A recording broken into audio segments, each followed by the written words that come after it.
Today's episode of the Counselling Tutor Podcast is sponsored by Web Healer. You're a counsellor in private practice and you need a website, or you've got an existing website which you need help with. Web Healer are offering Counselling Tutor Podcast listeners, that's you, £100 off the cost of a website design and build. Now, Web Healers specialise in websites for counsellors and psychotherapists. It's what they do.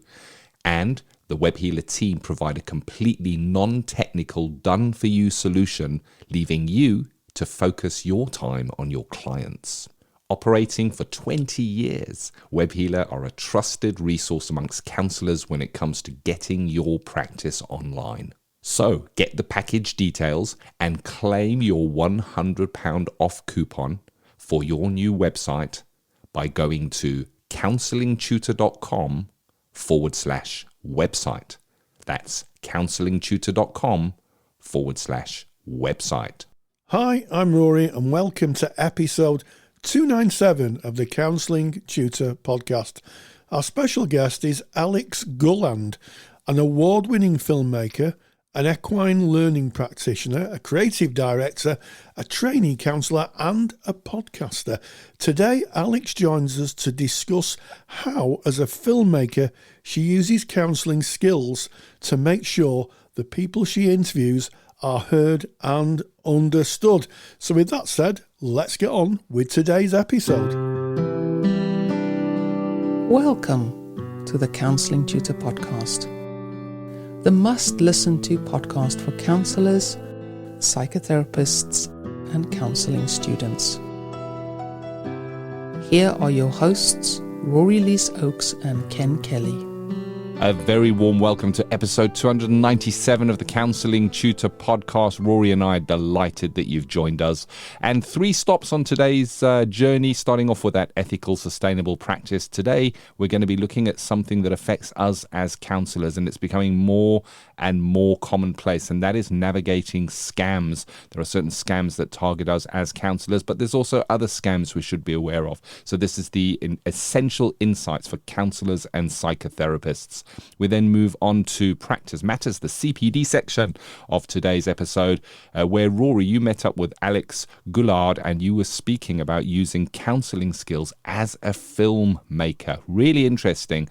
And we often say to our students, just when you go and you study counselling, it doesn't mean you have to become a counsellor in a room.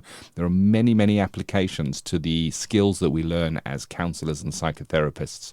We then delve into student services. For episode 297, we're going to be speaking about finding your voice in supervision. And this can be you as a student, you're just starting in supervision. How do you find your voice and how do you use supervision and be your real self within this? But I think that this also applies to our qualified practitioner friends.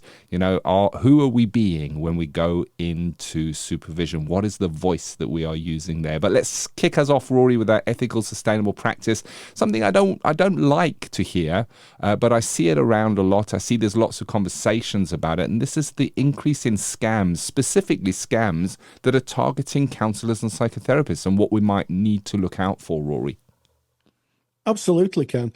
And I was alerted to this because I was looking through our Facebook page. And if you're not a member of our Facebook group, if you go to Facebook, type in Counselling Tutor, we'll let you in and you can see all the interesting conversations and all the other people talking about the world of counselling and psychotherapy. And it was somebody who had been contacted by a scammer. And it took me back to when I taught at the college. I used to teach at Warrington Collegiate, and I think it was 2010. So we're talking quite a few years ago now.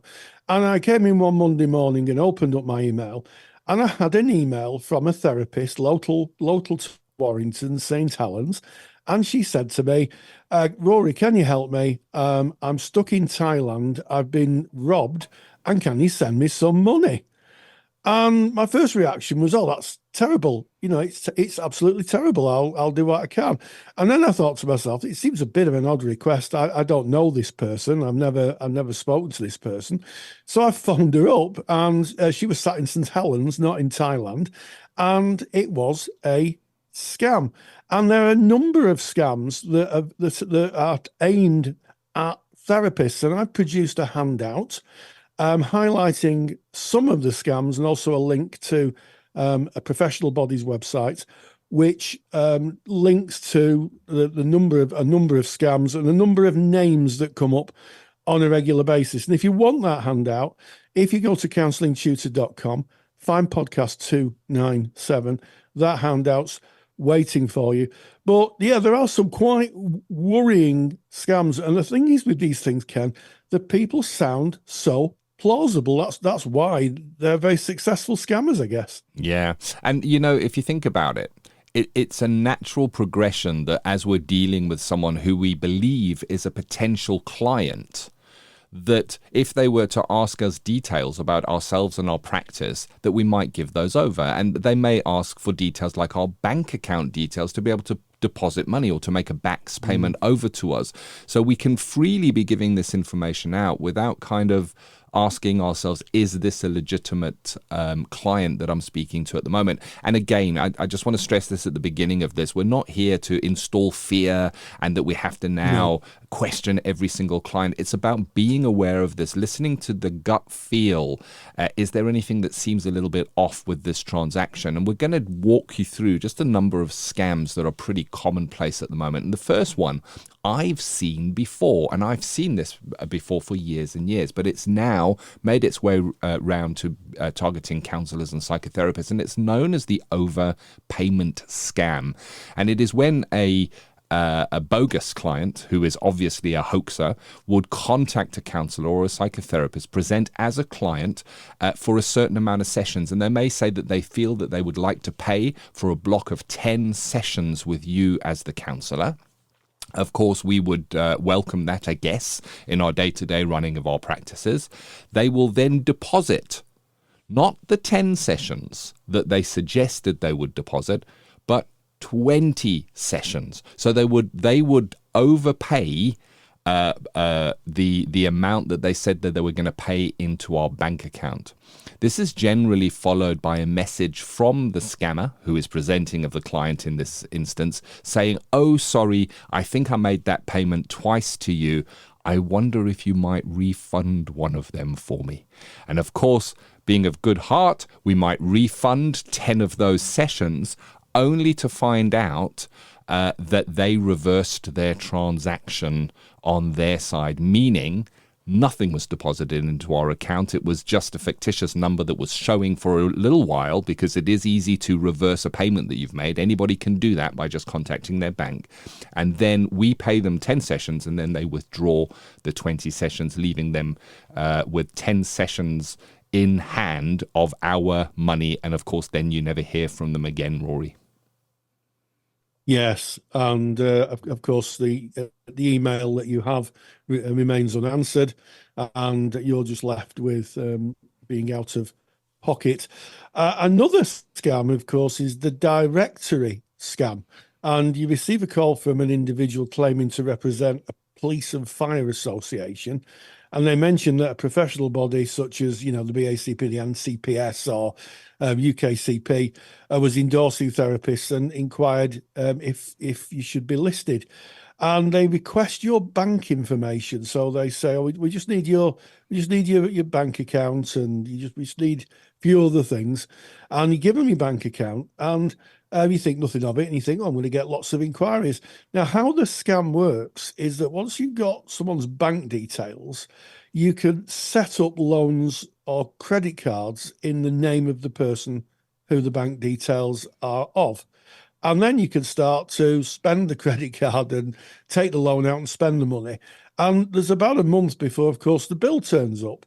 And it will turn up at your address, and you'll say, "Well, I haven't got a credit card, and I certainly didn't take this loan out." And it's a form of identity theft. And what happens is that you have huge amounts of debt against your name that you've not taken out, and then you have to go through, the courts. You have to unravel that. You have to work with the bank. It takes a huge amount of money. In the meantime, the people who've perpetrated the scam are probably enjoying bottles of champagne and are sitting at the beach. So you need to be very thoughtful about giving your bank account details out to anybody on the phone. And that actually brings me to what's called a classic phishing scam. It's called with the P. And phishing is where a scammer's trying to get information from you. And they could use very creative ways. They can send you emails, they can phone you up. And once you have, once you handed over your credit card or your bank details, you're really in the realms of hoping that you're not going to get scammed. So I think there's a few golden rules, Ken, isn't there, when people are asking for your bank details, and perhaps Ken can go over the golden rules. Yeah, we'll get to them. I think what's probably an idea now, because we're just running through different scams, and if I was listening to this, I'd now be putting a padlock on my wallet, putting it in a cupboard, locking it up. Anybody that asked me for my bank details, I would be saying, who are you and what's going on here, there? And we don't want to go into that territory. We just want to raise awareness. And there are some really simple things that you can watch out for. So the overpayment scam. Let's just start with the overpayment scam. So it is, let's say, for instance, you go through the process and somebody then says, okay, I'm going to put 10 sessions into your bank account. And then you suddenly see 20 sessions have been put into your account. And then they contact you and say, you know what, I've overpaid you. Could you please pay me that balance back? This could happen. It could be an honest mistake. And of course, it could be a scam. Now, knowing about the scam, you might have a little spark that goes to say, let me look at this. But the way to deal with that is to wait, to say to the person, yeah, sure, not a problem. I'll be happy to refund that for you. However, it's going to take me 7 to 10 days to do so. And what you're looking to do there is you're waiting for those funds to clear in your account, and you can speak to your bank and check that money is 100% cleared. In other words, it is your money, all of it, before refunding. And that way you can protect yourself from the overpayment scam. The directory scam that Rory spoke of, and phishing, as it is known, where somebody is looking for your details, they're very similar. The directory scam is a form of phishing. They're specializing that, niching it down, targeting counselors and psychotherapists, using words that we will relate to, so we may be more willing to put over information. Now, somebody just having your bank account details does not, basically, the truth is, if somebody's got your bank account details alone, all they can do is pay money into your account. They can't take money out, they can't take loans, they can't do anything. There needs to be a lot more information held by these people to be able to do that. They need to know your full name. They need to know your address. And then they also need your bank account details on that. So it's when you're asked all of these bits of information that it can kind of, from somebody that you don't know who just emailed you out of the blue, and this is the thing here. So it's very different if you go online and you're on a registered store and you get to a checkout page and it says put in your credit card details and your name and details. If you look to the top left of that, you should see in the address bar, where the www dot is, there should be a little padlock there, and it should say HTTPS, which means it is secured, and it's a secure payment, and it's a legitimate way of taking money. It's when you're asked to provide details out of context, where you yourself did not go to purchase that and you don't have a relationship with the company. It just out of the blue drops into your account and you start sharing information. It can be an attempt to gain information on you. The information is consolidated, and then it is generally sold on what is called the dark web.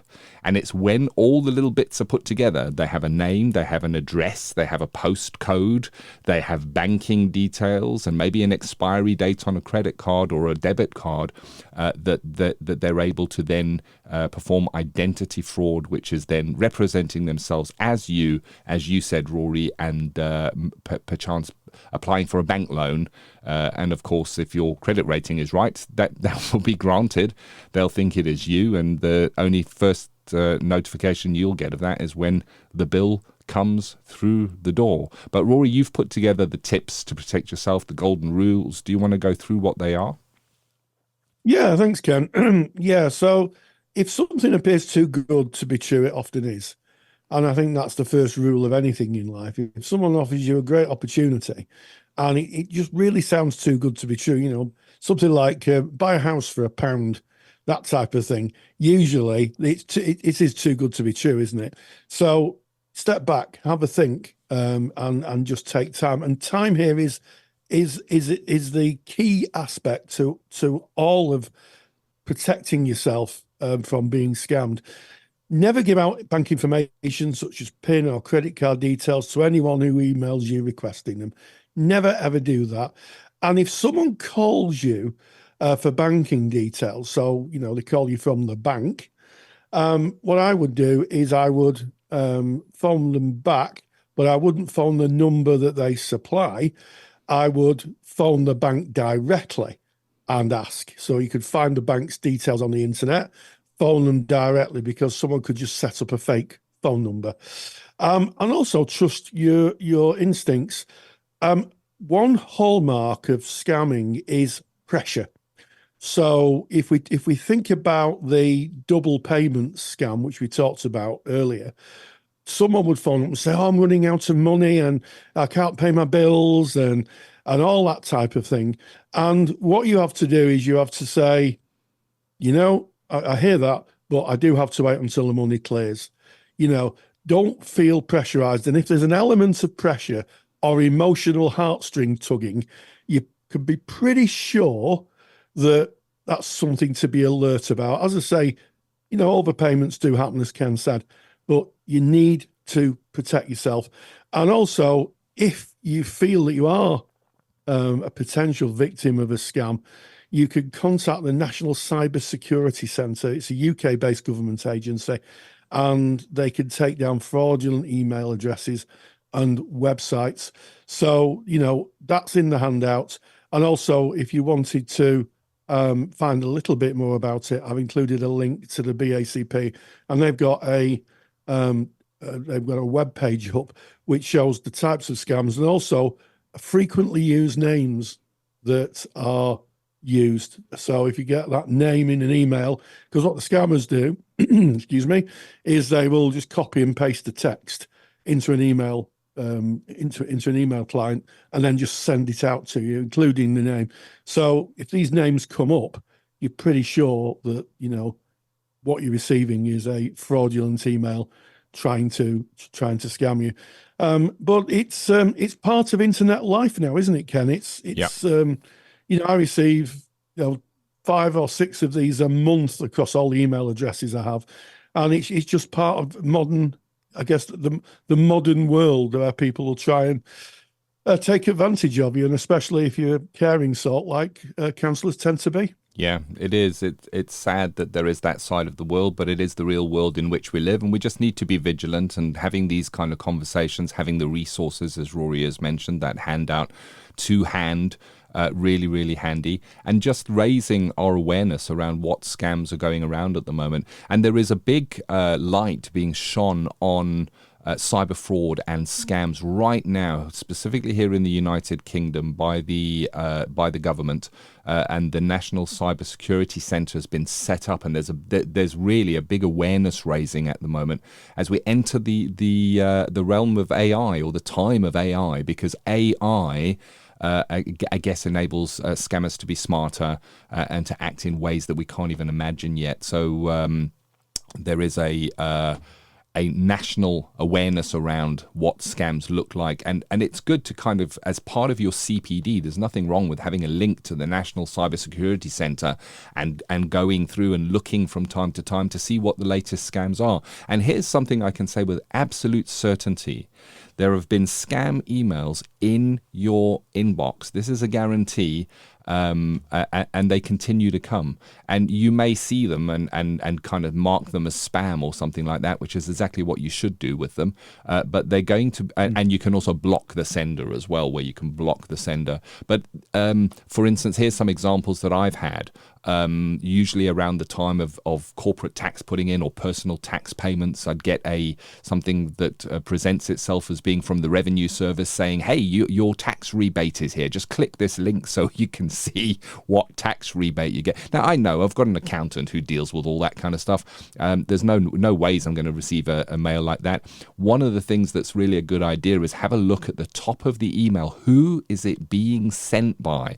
And very often, it will be some name you've never heard of, somebody else at, and it will not be HMRC, which is the revenue service here in the UK. It would be something different, and it may even be something like a Yahoo account or a Hotmail account or a Google account. So have a look at the address that has been sent from. There is a number of different ones. The other ones is I've had bank charges repaid to you on your X account, and it'll be a bank account I don't even own, that I've never had in my life before, because the scammers will take a chance. What they do is they buy lists or they harvest data from phishing and getting access to other people's databases, and then they will send out to all in the hope that something is going to stick. And again, you can block that sender. And if you ever get anything that looks enticing and you are unsure and you're wondering, is this right? Is this true? And it can be something saying there's a warning or you're in trouble that you need to click. It can be anything like that. What you can do, just have a look at the email and then go onto Google and just put in the subject line or something like that from the email, and you'll quickly see whether there's a scam on that, because a lot of people will be posting about that. But it's being vigilant. It's keeping your eyes open, and go and get Rory's handout.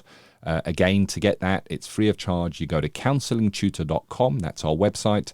Click on the podcast tab. That's at the top of the page, and find episode 297. And you can download that from within that page. And that is the Protecting Your Practice, a Therapist's Guide to Avoiding Scams. It's going to cover the overpayment scam, how the scam works, the directory scam, how that works as well, how the classic phishing scam works, and the tips that you can use to protect yourself, as well as how you can report fraud and scams, and the links to the National Cybersecurity Centre, and of course the article on the BACP website that Rory mentioned. So there you have it, Rory. That's our duty of care for this day. Yes. Protecting you, the listener, from being scammed. And it was an interesting topic that came up, and one that, speaking to colleagues, comes up more than we'd like to think. So there you have our ethical, sustainable practice, where we help you run a ethical practice that is sustainable as well, so that you can kind of earn a living from practicing your counselling or your psychotherapy. We now move on to the CPD section, where we call it Practice Matters, and this is what you can claim for your CPD. You can write the hours down. And Rory, you had a chat with Alex around using counselling skills as a filmmaker. I haven't heard this, so I'm excited about this. Yes, it's a really interesting conversation.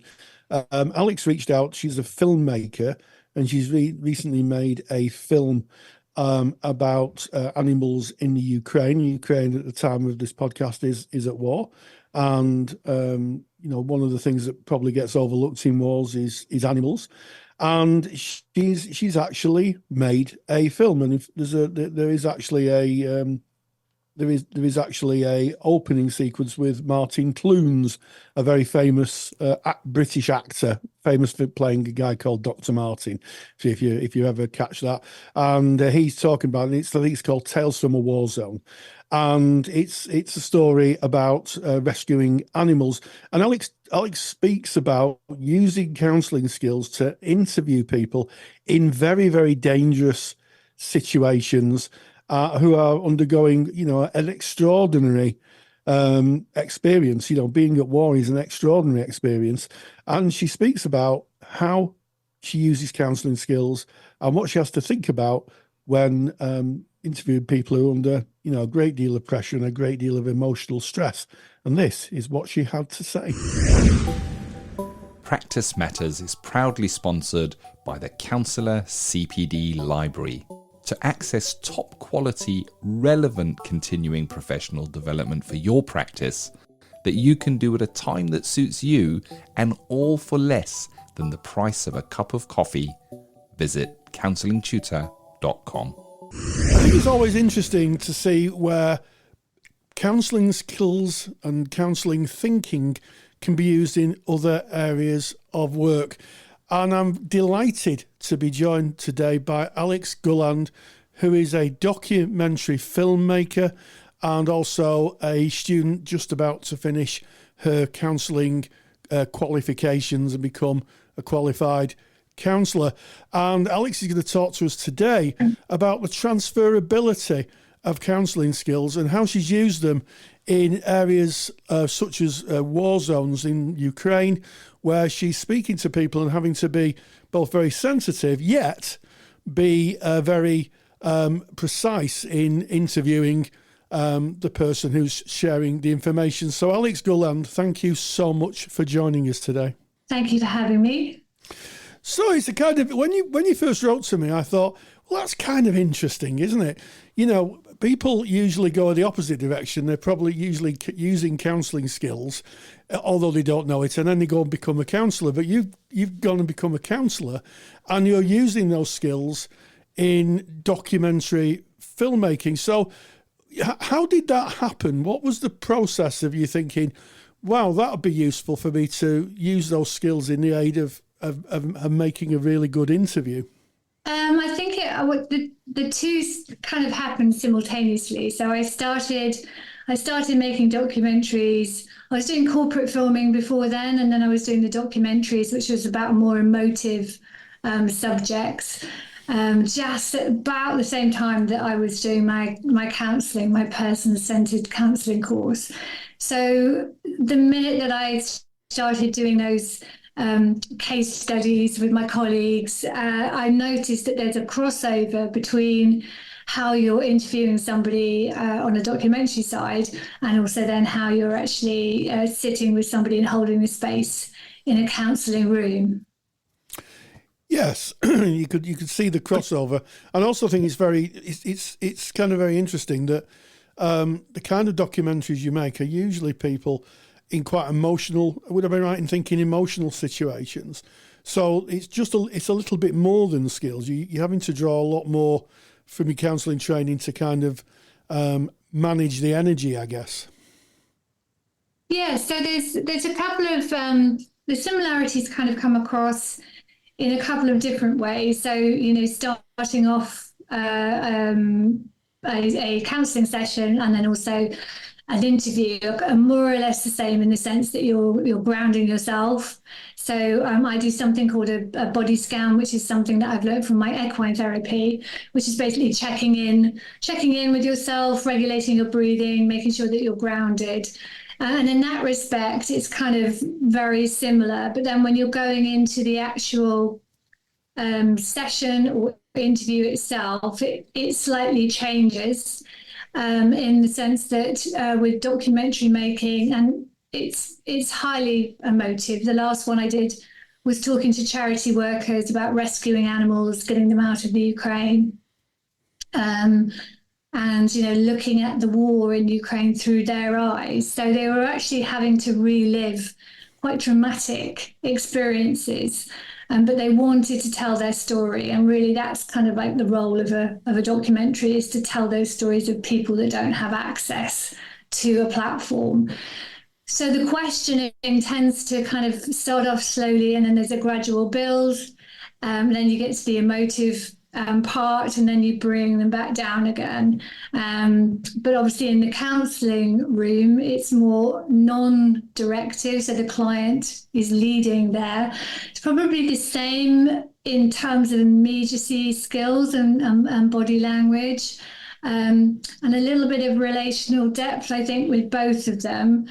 But one being directive in my terms, because I know what I want to get out of that documentary interview, and one being non-directive, where the client is kind of getting out of the counselling session things that are going to help them. But then the ending tends to then also be the same, because you're gradually bringing people back down, you're grounding them again, and you're ensuring, that they're not going out into the outside world, having to relive a trauma or something that they've just been talking about in the counselling room. So there's a lot of crossover.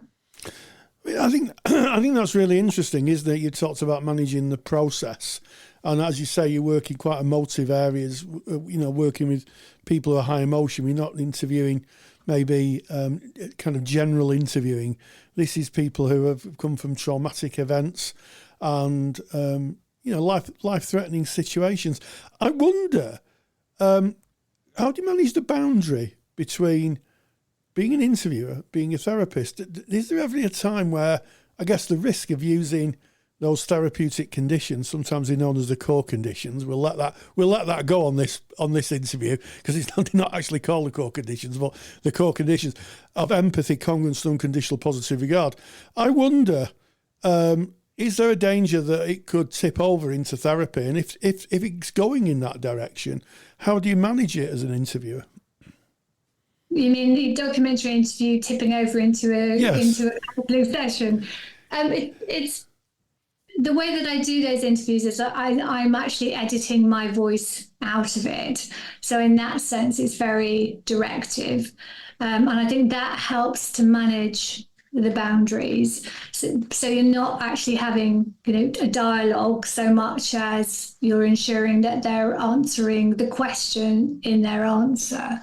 So the boundaries are kind of met in that respect. Is that what you mean? Yeah, so I just wondered if you're using those necessary and sufficient conditions, then isn't there a risk, I'm thinking, that the people you're interviewing will go into process. In other words, they'll go from just being straight an interview, a question and answer, to actually a more emotional process that may be more difficult to manage. Yeah, there is that danger. And before every documentary interview that I do, I have a conversation with that particular subject beforehand. So because I need to talk to them about the questions beforehand to ensure that they know the content of the interview. I always ensure that they have somebody that they can talk, kind of access to a counsellor or some kind of support worker, so that they are okay when they're walking away from that interview itself. So I don't think there's a danger of it slipping into a counselling session if it's managed, but there is a danger that you're leaving them with that trauma, kind of reliving it, which is why I think the way that you question, the way that the questions are kind of built, and then kind of there's a gradient of kind of how it then comes to the end. I think that's the most important part. But yeah, I always, especially with the Ukraine ones, I had to ask them all if they had access to a counsellor, just in case it was something that was triggering for them, or they had somebody to talk to afterwards, because the boundaries for them could be, they could be tipping over their boundaries there into something which is very, very triggering. I mean, I guess boundaries go two ways, don't they? Because you seem to have very well managed the process with the interviewee. But what about yourself? As an interviewer, you must hear some harrowing tales. And I know there's been some quite high-profile journalists who've come back from war zones and found themselves sitting in a therapist's chair. John Humphreys, a very famous reporter who reported in the Gulf War, has spoken a lot about him going to therapy because of what he's seen, what he's heard. How do you look after yourself in these situations? Again, that really is down to boundaries. The last documentary that I made, Tales from the Borders, I knew that all those interviews that I did with charity workers, refugees, and Ukrainian filmmakers, I knew that they would be emotive. But my mission in making that documentary was to give them a voice. And the reason that I did it is because I wanted to do something to help. I donated, I'd taken supplies to people that were going out to Ukraine. I'd helped as much as I could. But then when I really looked at it, to use my skill base, the best thing I could do was make the documentary to kind of platform what was going on there. But I think you have to be able to step away from it, because you've done the best that you possibly can with the skills that you've got, and to really, you can only kind of continue doing that if you look after yourself. So you've got to be quite strict in doing something afterwards. I always made sure I either took the dog for a walk, or I spoke to a friend, or I did something completely different to ensure that my mind wasn't dwelling too much on what was going on out there, because you can't do anything by worrying or stressing. It's not going to make you done. I felt that I'd done as much as I could to kind of like help give the situation out there a platform. Yes, and just so the audience know, was this conducted? Did you actually go to the Ukraine, or did you do it as we're doing it today over a kind of video platform? It was done over Zoom, so there were a lot of interviews over Zoom. I couldn't go out to the Ukraine because, unfortunately, nobody would insure me in terms of an insurance company. But the beauty of that was that I made lots of connections. So like one interview would lead on to another interview. One of the ones was a Ukrainian filmmaker who was also making a film while he was out there. So there was just like a flow of kind of like of connections there. The B-roll, so what was playing while they were talking, that was quite difficult to get hold of, but I managed to do it through various charities that were either on the border or actually on the front line. So there was a constant kind of, I'd wake up in the morning and there'd be stills coming through and all kinds of footage coming through, which I could then mold into kind of like the storyline of the documentary. So no, I didn't go there. I would have loved to have gone there, but I think I possibly might have got in the way a little bit. And as I say, I don't think my insurance company, I don't think I would have been able to afford the insurance. Yes, it is, after all, at the time of recording, a war zone, or parts of the Ukraine. Well, I suppose all of the Ukraine's a war zone. They are at war, aren't they? Yeah. I often have conversations with colleagues, and the question of, do you ever kind of wonder about your clients comes up. People have always asked me, do you ever wonder what's happened to your clients? You tend to leave you, go on to their own lives, and of course we don't follow them on social media or do anything like that.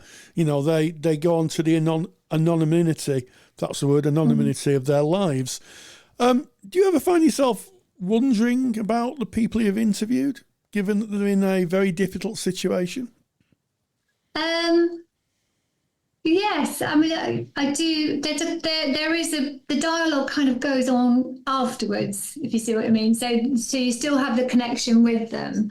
So you're letting them know what's happening with the film and checking in with them. So Stas Kaprilov, who is the Ukrainian filmmaker, so that he is still out there filming. So that is something he's created his own film about searching for his dog that ran away during the bombing, but then he just kept on filming. So I know kind of just from social media and everything that he posts and what I post, I kind of like know where he is and what he's doing in the Ukraine. And with the charity workers and the refugees, I'm still in touch with them as well. So via social media, you are connected. And then, of course, when you're making a film, there's lots of elements that need to come together, especially if it's 45 minutes. It takes quite a long time to kind of get that story. So it is a linear story. And you're constantly kind of keeping them updated so they know what's going on with their particular interview. So there is a danger that I kind of worry too much about them. And sometimes, I probably tip over into that boundary a little bit, thinking, gosh, are they safe? Are they okay? I wonder what they're doing now. How do you manage the demarcation between being a interviewer, where you're interviewing, I guess, for a goal? You're looking for a story. I think, if you're a journalist, you're bringing a story, and I think you said that. How do you manage that demarcation when you're working with clients as a therapist? Do you have to kind of physically kind of put yourself in a space and say, I'm not a journalist or a filmmaker today, I'm a therapist? How does that work? What's that process like? So I think that's where the kind of where it differs. because you have to be non-directive in person-centered. So I've got to change my mindset to totally put myself into kind of like the therapist's role. So it's quite an easy demarcation in terms of the fact that you're kind of listening to the client's story, and you've got to let them tell that story, and you can guide them, and you can help them, and you can reflect, and you can paraphrase. But actually, that's their story. Whereas within on the documentary side, there's a slight difference there, where it's more directive, it's more controlled. So it's quite easy to kind of move from one to the other. Yeah. So I think you said you've got to kind of, I guess, prepare yourself, or sort of be aware that you're in one role and not the other, I guess. Yeah, and I think that's I just think that really is the environment. Also you're sitting opposite somebody in a chair, you haven't got a desk and a computer or a camera, so everything about it is very, very different. But kind of like the relational depth, so the actual connection that you have with that person in both the interview and in the counselling room is, there are bits of dialogue that do really kind of fall into that relational depth process. Yes, I guess when people are telling their story, they're trusting you, aren't they? And in terms of, I guess, the films you're making, they're not just telling their story; they're telling the story maybe of the animals that they're helping, or maybe just generally about the war itself. There's quite a few stories that are intertwined in the filmmaking side, it would seem. Yeah, there were lots of stories that kind of came out. And also there was a similarity between what people were telling me in the interviews. And the big thing for me was when they weren't expecting the invasion, because they threatened to invade so many times. They just viewed this as like another threat. So when it did happen, there was complete shock. And absolutely, everybody literally kind of, some people left larger pets behind. A lot of the exotic animals in zoos were left behind, because you can't transport lions and tigers and bears and wolves. So that was kind of like, that was a similarity there between kind of what people were experiencing, the shock of that, and then the stories kind of really kind of build together to kind of build an emotional high. And then the documentary in itself kind of like has that rhythm to it, where you're gently leading people through it. Yes, and do you think that, I wonder really is the more the question, I wonder, do you think that the work you've done as a journalist may shape the direction of your practice? Because I'm thinking you're working with lots of people in traumatic situations, in very unusual situations. And I wonder, do you think it may shape your therapeutic practice as you move towards graduation and decide where you're going to head with that particular work? So I wouldn't actually call myself a journalist. I think I'm a documentary. Okay. I'm not kind of on the front line, kind of getting news stories in all the time. In terms of it shaping how my practice is, I do work as an equine therapist, as well as training to be a person-centered counsellor. So I think it kind of crosses over there a little bit, that this need to really kind of be involved when there's some kind of animal charity or animals tend to be the innocent victims. So that's kind of why I think there's so many people that kind of really go out of their way to help people in that situation when they're trying to get their pets out of there. So I don't know if I'm answering the question correctly. I just wonder if, obviously working with people in very traumatic situations, you've obviously honing your filmmaking skills and your interviewing skills around being very sensitive to that, and you've got an unusual window to what war zones are and the added effects of being in the war zone. I was just curious, if you might have wondered in a quiet time, I might work with survivors of war zones, or look more into the trauma side of therapy, because that's a big growing edge, working with clients with trauma. Yeah, definitely. I mean, I think I'd like to be able to help refugees, war zones, for sure. It would be something that I'd like to do on a counselling level. Well, I think this has been a fascinating insight into, first of all, how transferable counselling skills and counselling knowledge can be in other areas where you're having to work sensitively with people in very, very difficult situations.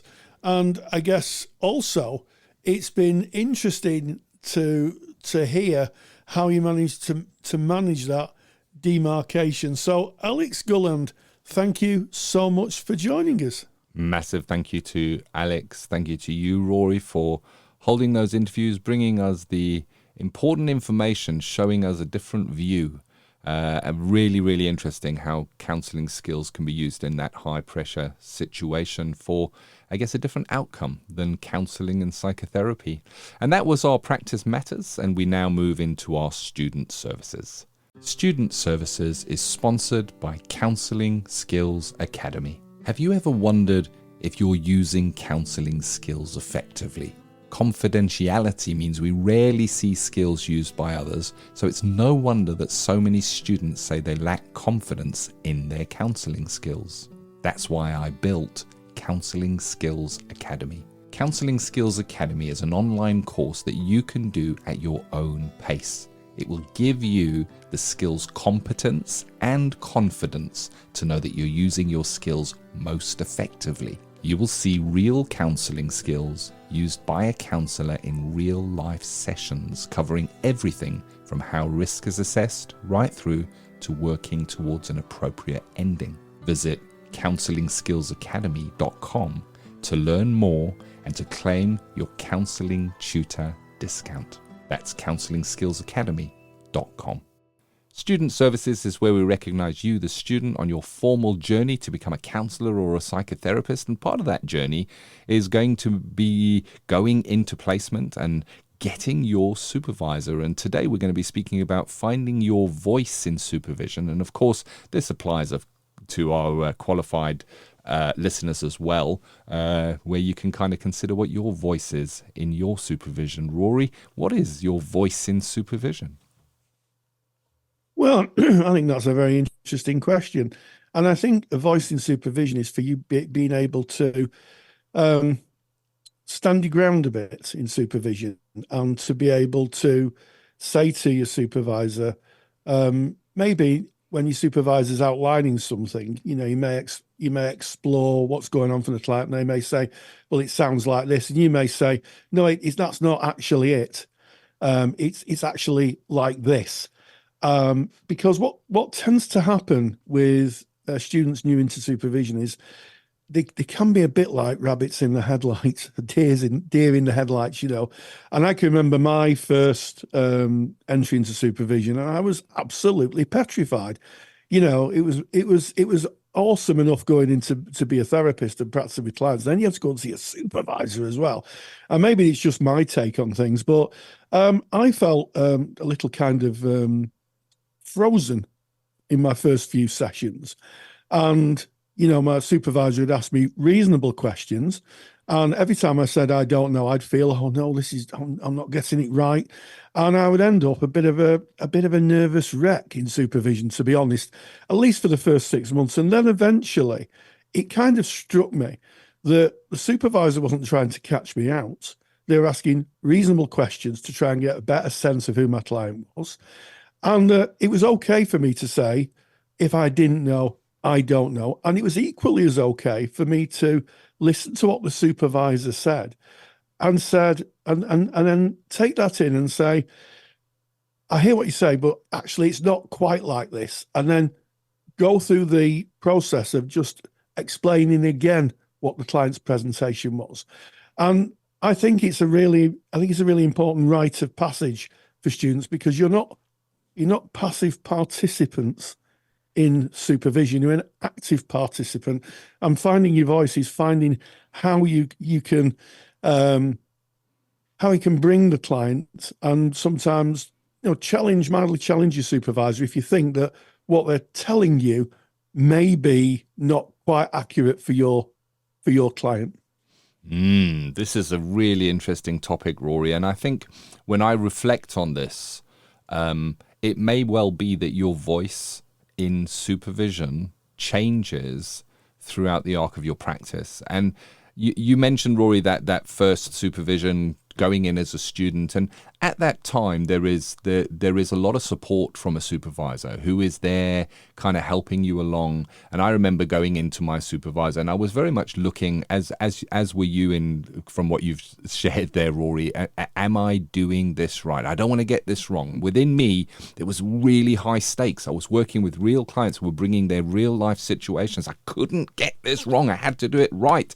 And now I was working with a supervisor who was way down the road from me. Of course, they know all things. Of course, they're going to advise and guide me and tell me what to do and how I should be doing it and what I'm doing it wrong.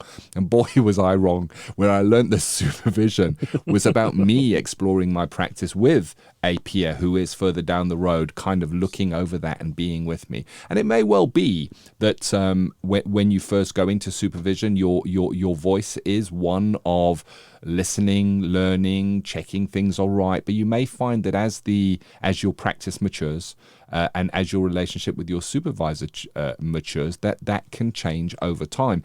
And on the other side of that, so if we take that as like a spectrum, starting off with looking to the supervisor with the wide open eyes, hoping that they're going to drop the pearls of wisdom that you can then go and apply in counseling. On the other side of that is the mature therapist who is mature in their practice and has many years under their belt, maybe is a supervisor themselves, and they might go to their supervisor, and what may be discussed and how that may be discussed may be completely different. It may be like two peers debating and discussing in an informed way the presentation, and it may go from it. There may be, no, I don't agree with that, and maybe it's like this, and what about that, and if we look at this theory, and what happens if we bring that in, and it can become a very interesting and very rich and nurturing process. But I guess supervision is like anything else. It is a relationship, and there's going to be a forming, norming, storming of the relationship when you go in, old Rory. Model, yes.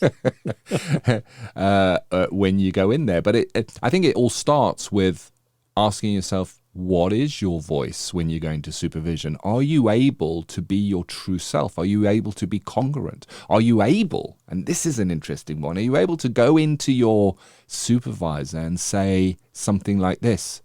You know what? The client was speaking and they were saying how it was for them, and all I could think of was, there's only 20 minutes to lunch and I think I might go for a Nando's. Of course, other chicken shops are available. Could you dare say something like that to a supervisor? What's your thoughts, Rory? Yeah, and I think what you're talking about is being open and honest and bringing your entire self in therapy, in supervision. And also I think that when we talk, we always used to say that our students were our colleagues. They were our colleagues in training. I don't have any time for this them and us attitude that sometimes pervades, where you're not one of us until you qualify. No, as soon as you sit in front of a client, you're their counsellor.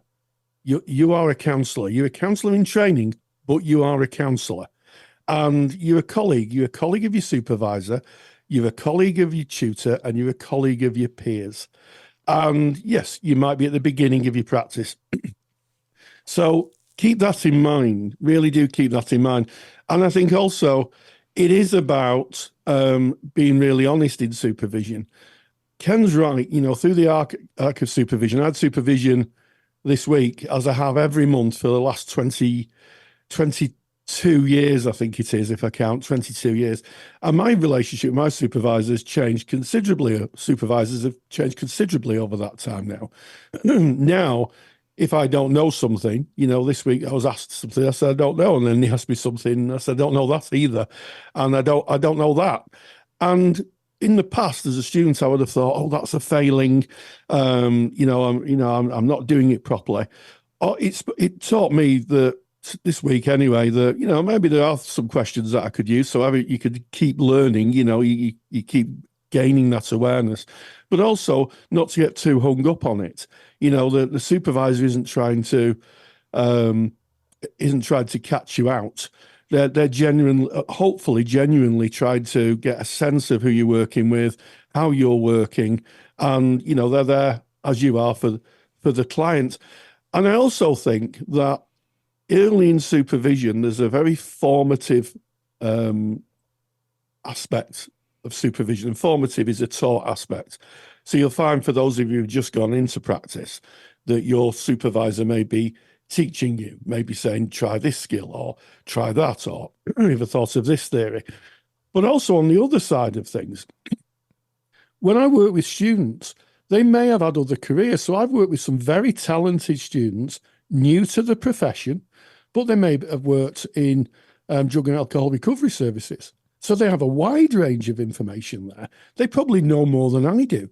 So, if you're the person who's come from a background of helping, you have something to offer, and maybe your supervisor could learn something from you. I know I've learned a huge amount from supervisees over the years, and I'm very grateful for it. Yeah, and that I'm going to shout bingo, which means yes, you've hit it bob on. That's here's the thing: as a student, you're getting the most up-to-date knowledge of the theory and the landscape of counselling, because you're doing a course where they need to teach you what is current now, what is happening right now.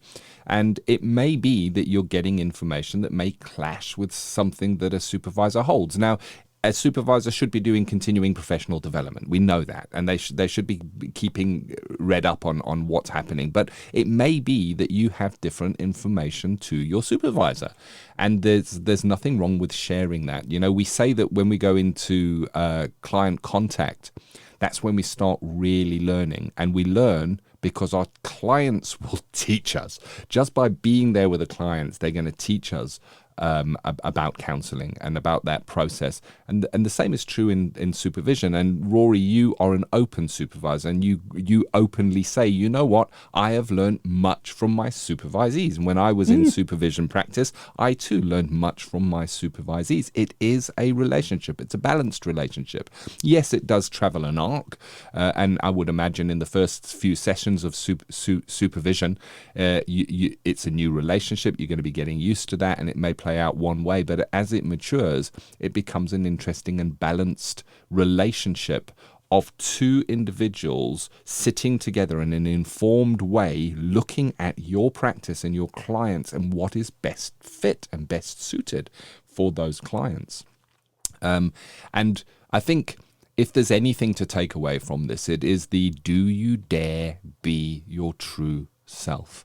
And it's we might go, oh yeah, of course I do, but do you?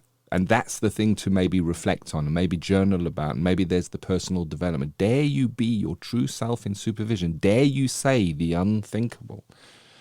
For instance, if you had a client and you found them attractive, could you tell your supervisor? Because that's a no-no. I'm going to get struck off. That's the biggest sin of counselling. You don't fall in love and have romantic relationships with your clients. And I'm going to be open and honest here. I remember taking that very presentation in a shape or form to my supervisor, and working through that. And I was really nervous going in. I was really nervous that I was going to be chastised, that I was going to be reporting, but I felt I have to do this as the right thing to do.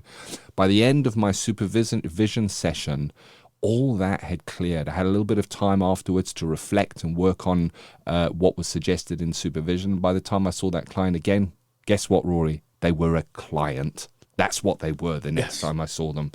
But I would dare to say it and be myself. But there's a risk in that. But this is what we ask of our clients. We ask that our clients be their true selves when they come to us. So can we reflect that in our supervision? How do you find your voice in supervision? Great topic, Rory. Absolutely, Ken. And also I think it speaks to, when you're finding your supervisor, do you feel comfortable with the supervisor? We spoke on I think it was episode 296 about having supervision. Being told you have to have a certain supervisor. I think one of the benefits of choosing your own supervisor is that you may be able to find someone who is suits you and your style and your way of working. And I also think that supervisors need to grow along with their students. There shouldn't be a stage. I had a supervisor say to me many years ago, she joined me, and she said, my supervisor, she's qualified and technically better qualified than myself, huge amounts of postgraduate training. And she said, my current supervisor still treats me like I'm a student. Yes. And I said, was it the supervisor you had as a student? And she said, yeah. I said, well, maybe why. She's only seeing you as a student, but you're not. You are a consummate professional now, and this should be more collaborative, less of the taught ideas, more collaboration and inquiry and learning together. And she wasn't getting that, so she changed the supervisor. But you have to grow with your supervisees as a supervisor, and see them. I think the key thing for me, Ken, is see them as colleagues. Yeah, just see them as colleagues. And that way, you kind of always see them as colleagues first, as opposed to a student. The colleagues first, who are students, and that way you're transmitting the respect. Yes, sometimes you have to step in, as you do with any student learning any discipline, but it's how you step in and how you look at that learning together. And I think that, as the students, and for those listening, you're the future of therapy. You'll be still practicing when, maybe your supervisor decides to retire or move on. So it's very important that we cultivate that attitude in our supervisees, so when they become supervisors, they give that respect to the people that they're supervising. Yeah, I couldn't agree more, Rory. It's, I'm just thinking now. We've spoken in previous episodes about when it might be time to change your supervisor, and there's a great example that you've just shared there. Is the supervisor able to see you where you are now in your practice with the practice development you have? And this works two ways. Are you able to see yourself that way in front of your supervisor? It might not be that the supervisor is acting in any way. It might be transferential. It might be us acting in that way. So there is the balance. And it's interesting. You're going to have to help me here on the theory, Rory. You're the encyclopedic knowledge, not me. There was a point where he was a student of Carl Rogers, if I'm not mistaken, and there was a time where he needed to put Carl Rogers behind him. He needed to move on. I think he used the words, he needed to execute him, if I'm not mistaken. It was another British therapist who trained with Rogers, and he said he had to execute him. I mean, we're talking metaphorically here. In other words, he had to put Rogers to one side and become himself, because, we talk about Rogerian therapy, and Rogerian therapy is being your own person. I think it was Brian Thorne. He wrote it in Rogers' biography, and he said he had to put Rogers behind him. And I also think that it's very, very important that from time to time I remind my supervisees that they are equals, that we're equals. Sometimes I think you have to remind people just how far they've come. I work with some incredible supervisees doing some incredible work, and I remind them regularly, this is brilliant. Look at what you're doing. Look at how you develop your practice. Look at your professional formation. To give them that idea that I see them as a fellow colleague. I use the word fellow advisedly, a fellow colleague, and that in supervision we are colleagues working towards a common goal, and that common goal is being in service of the client that's in front of my supervisee. Powerful stuff. Finding your voice in supervision, that is our student services. And we're so grateful that you joined us. This has been episode 297 of the Counselling Tutor Podcast. Yes, we started with ethical, sustainable practice, navigating scams, need to protect ourselves from people who may wish to scam us. And we talked about handout, and that's available in episode 297. Go to Counselling Tutor. Go to the podcast tab 297 and that handout is waiting for you. We moved on to Practice Matters, a rather left field interview, I have to say here, in that we interviewed Alex Gulland. She was a person who uses counselling skills in other areas of work, and she shared the benefits of being able to use those facilitative conditions to help people being interviewed in very stressful situations. In the case of Alex, people in a war zone.